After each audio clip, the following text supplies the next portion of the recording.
The best thing I have done in my life is to go far away. I have four lives. I had a life where I was a financial analyst, a life where I was an investment banker, a life where I was an investor, and a fourth life where I am a general manager of a company. I hope to have a fifth life. It is very amusing to look at this life journey where I actually started in directness, in finance, in profit, in measuring profit, in financial advice, in investment, then later in management, and now I am increasingly focused on the social side. It is probably a star that guides me. I do not know where I am going, but a path is being drawn in front of me and I know nothing about it. So I do not know where it will take me, but in any case, I am moving forward. Was it conceivable that someone coming from the world of investment, private equity, with 20 years experience in finance and a certain arrogance, when I look at myself in the mirror, I'm not always proud, could manage a company in 120 countries, 300,000 people, when I had never managed more than 50 people in my life? This risk was incredible, and it was not me who took it, but the board members when they appointed me. I thought it was within the realms of possibility. I didn't imagine it would be so hard. So it took time. The board trusted me. The employees did not at first, probably because I was young, arrogant, and probably did not have the right words or the right attitude. And then I started traveling, meeting people, and I loved it. And then I discovered people who had never seen the light, who had never been given a position, so I took them with me. I made a very difficult decision, and probably the best one without knowing it. Just 3 months after my arrival, I spent 3 months in the 40 countries of the group. I returned 3 months after my arrival because I needed to know the group from the inside. I had met incredible people, 2,500 at breakfast, lunch, and dinner, and 25 people there each time. I was all alone and did not want to see the regional executives, and I forbade the people to leave the room without talking to me. And I was telling them, talk to me about sex, religion, finances, your family, everything. And when I came back, I was amazed because all these people were telling me, this group has no direction. We do not know where we are going. This is all very French. There are only French expatriates. You don't know who we are. Fortunately, they loved the brands. That is why they were still there.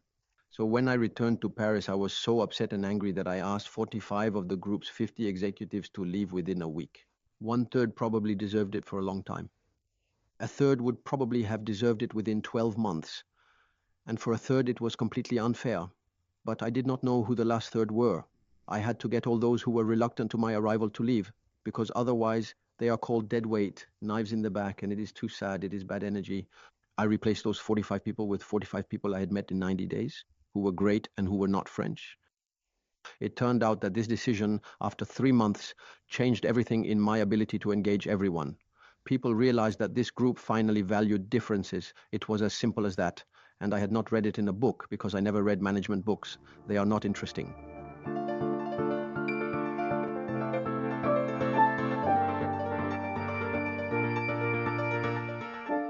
For years, I had a priority order that was quite surprising. The shareholder came first because I was judged on risk and performance.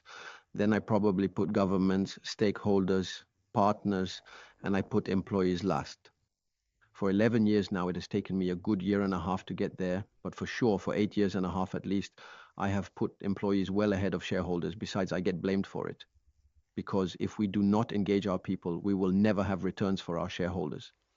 I love my job today because I engage people, because we have the capacity to hire more than 100,000 people per year, two-thirds of whom have never been to university, have never been attended prestigious schools, and two-thirds of whom have never had a job before. We hire them in Nigeria, Sri Lanka, Chile. And it is extraordinary, this ability to give someone a chance. That is why I love my job.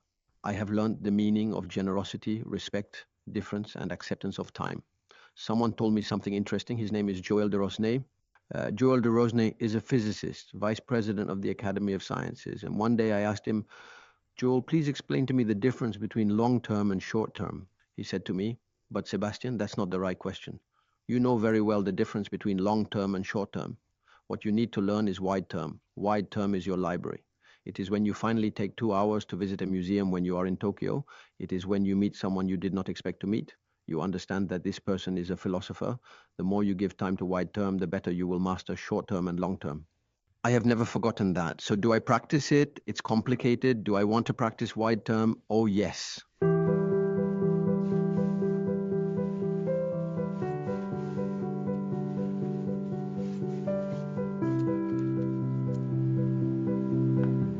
My life is made up of encounters and discoveries. That's why I always want to keep going. Well, now I have been married to the same woman for 39 years and I am delighted. So it's a sweet mixture. I have a kind of family serenity. I love my grandchildren. There are only 5 of them. If they could be 12, I would love that, but maybe that will come. I need that foundation. It is very important to me. After that, I need the unexpected. I need risk. I need audacity. I need transformation. In fact, I need movement. If there is no movement, I get bored. But I have no grail. I have no desire for power, nor for a social summit, nor for recognition. In fact, I do not like people who live under the gaze of others. So I never read what people say about me. I never watch the videos I make. I am not on any social media, zero. I am not on LinkedIn. So I save at least 3 hours of time every day by not running around to see what other people are doing. So I am very disconnected from this media world 24 hours a day because I need to get away from it. In fact, I would like to go back a bit. I would like us to spend more time in reflection than in the immediate.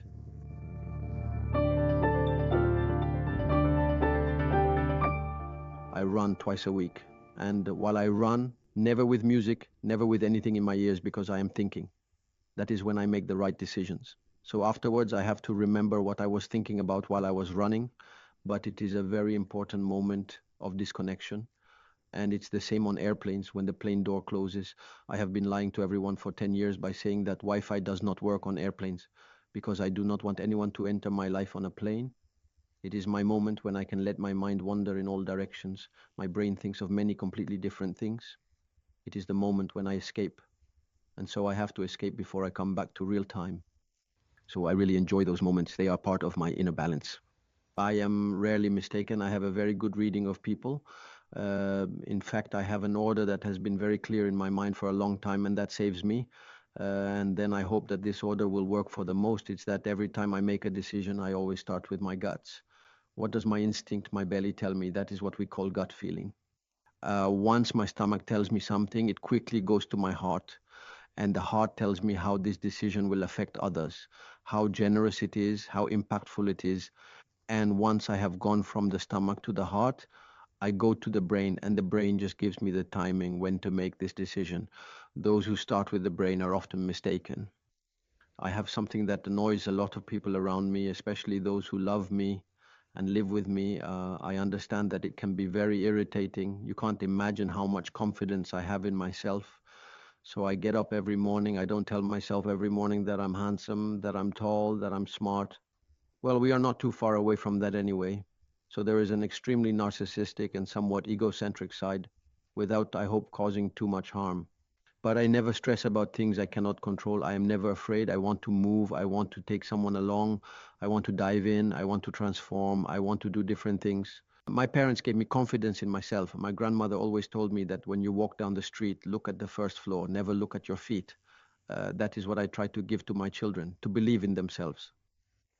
And when it doesn't work, you tell them it's okay and we'll keep going. So that self-confidence, not everyone has it, and I understand that very well. That's why I say it can be annoying, but my God, it has never left me. I want to help. I spend a lot of time on childhood at the moment.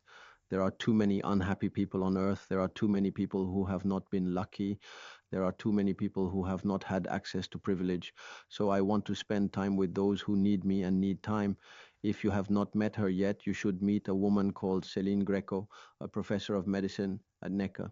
She comes from the social services for children, and she was beaten in her childhood. When you meet this woman, you go to war with her. More than 50% of the homeless are children who were mistreated during their adolescence. These people, no one has reached out to them. They have been left on the sidelines. Why shouldn't we take care of them? So there you go.